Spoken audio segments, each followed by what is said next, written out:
خدعوك فقالوا.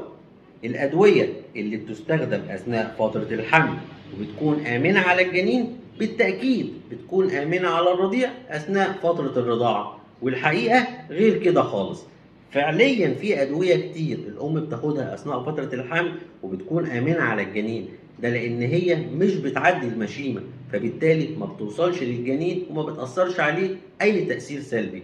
بس ده مش معناه إن نفس الأدوية دي لو استخدمتها الأم أثناء فترة الرضاعة إن بتكون آمنة على البيبي، لأن الأدوية دي ممكن تنزل في لبن الأم وممكن تسبب مشاكل للبيبي زي الاسبازمودايجستين.